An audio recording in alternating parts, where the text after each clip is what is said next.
We have McGee. We also have Junior Witter at light welterweight, and Witter in action in a 12-rounder earlier here in Manchester against Colin Mayisela, the South African southpaw, never extended at this level before. Witter trying to build, remember, on his best performance to date, challenging Zab Judah for the IBF World Crown in Glasgow in the middle of last year. Let's see how he did tonight. Jim with Adam Smith for commentary.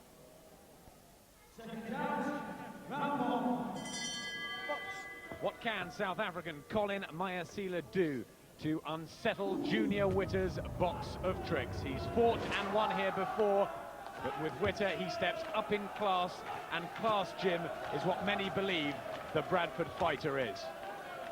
Yeah, well, he's put himself on the line, so he's going to have to produce the goods, and I'm sure he'll be trying to do that.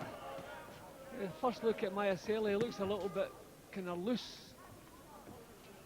He moves around slowly from the waist. He doesn't want to be doing that too much against the speed of Witter. Very quick hands, elusive, unorthodox and unpredictable, and he can hit. Witter, his last 5 have come inside the distance. Needs to make a real mark on this 10-stone division. Ricky Hatton and Eamon McGee stealing the thunder.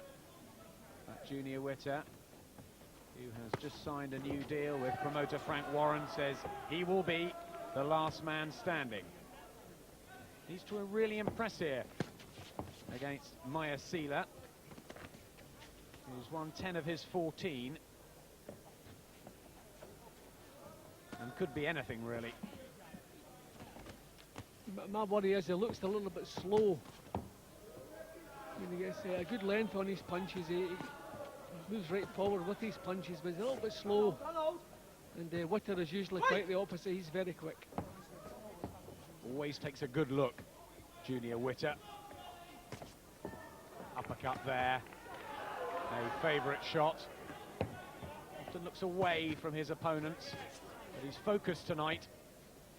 There's no real bravado in the pre-fight introductions. I spent some time with him this week, and he says, this is the beginning. This is the launch pad. Tonight is where the real Junior Witter story begins.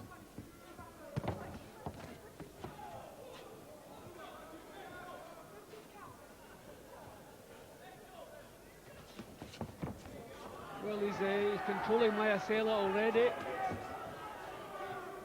Totally confused, doesn't know where the punches are coming from. This is a timid look to Mayisela, even in this first round. Solid feel to Witter's work, and already some blood to the nose of the South African, who's walking into some of these uppercuts. And this could be quick.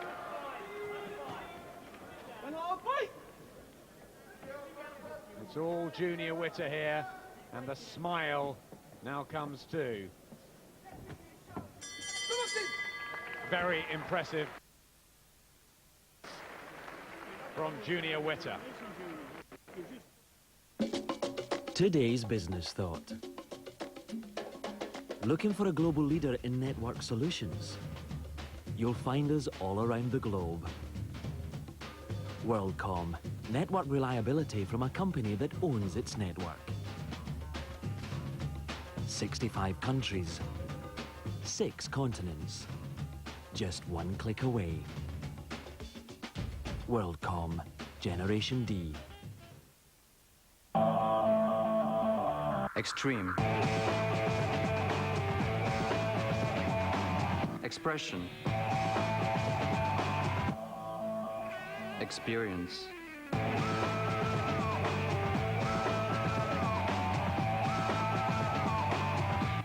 Excitement. It's hard to keep up with this generation, but we've done it. New Nissan X-Trail.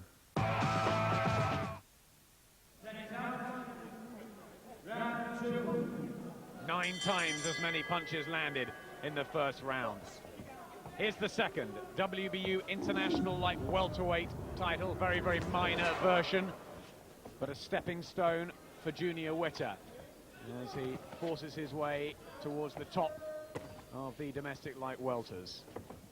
In the red, green and gold trunks, the 24-year-old Colin Mayisela, who is having a great deal of trouble here reading Witter. He looks totally out of his depth. And Witter wants to keep things nice and tidy here. That's exactly what he wants to do. Simple, effective, down goes Mayisela. I don't think he belongs in the same ring as Junior Witter, and Ian John Lewis calls it straight off. They were leagues apart, really, and it's a second-round victory for Junior the Hitter Witter, and he was never in any trouble whatsoever. Well, Witter did the job, he did it well, but we do have to say, right from the off, Mayisela looked like a complete novice. He didn't seem to have the first clue what to do. He was far too slow. Every punch that he threw, he was leaving himself wide open. Full credit, Witter can only box who they put in front of him. He did the job well, but we can't give him an awful lot of credit. Mayisela was very poor. Very poor. A long way short of the sort of fighters that Junior Witter really needs at the moment, but he did what he had to do, and he looked good in that. Mayisela did have a win against George Foreman over here. We didn't quite know what to expect, and in the end it was very little. Just couldn't deal with the different angles. Yeah, and you can just see the way Mayisela is going about his work. He didn't really have the first clue. He was well out of his depth. Where the WBU have come up with him to box for any kind of title far too soon. Poor kid here, just completely out of his depth. So he pawed with his own punches, and against the speed of Witter, I mean, that was just, he was heading for disaster straight from the off, straight from the first round. 6 stoppage wins now in a row for Junior Witter since that brave defeat to Zab Judah. Time really to step up in level, but he is knocking on the door of the top light welterweights, both domestically and worldwide. And it'll be really interesting to see how far Junior Witter can go. Many believe he really could be the business. Not your fault, but Colin Mayisela really shouldn't have been in there with you. He looked very limited. That's because I look so good. I am so good. It's a case of whoever they put in, I'm going to make look bad. I'm going to beat him up. Whoever it is, be it Ricky Hatton, M.E.N. If I get him with Zab again, I'll beat him. What's Frank Warren been saying to you? When are you going to fight Ricky Hatton and M.E.N? Are they running away from your elusive style? And if you don't get them, which direction are you going to go? I think they are running away. He's basically said, between a year and 18 months, I'll get Ricky Hatton or M.E.N, whoever wins their showdown. But it doesn't really matter to me. I'll box them both. I'll box them first. I'll be happy to do it. But until that time, I'm just going to carry on. I'm going to get in. I'm going to win. I've got this WBU International. I'm going to take the British next, and then I'll just see what's up from then. Maybe European, Commonwealth. And the big unification worldwide in Kostas and your old foe Zab Judah next week. What do you think there? And could you be in line to fight the winner maybe within 12 months? I think Zul just not going to have enough speed for Zab. But Zab's already said he don't want to box me again. He's running from it himself. I'd fight him I'd fight him at a drop of a hat.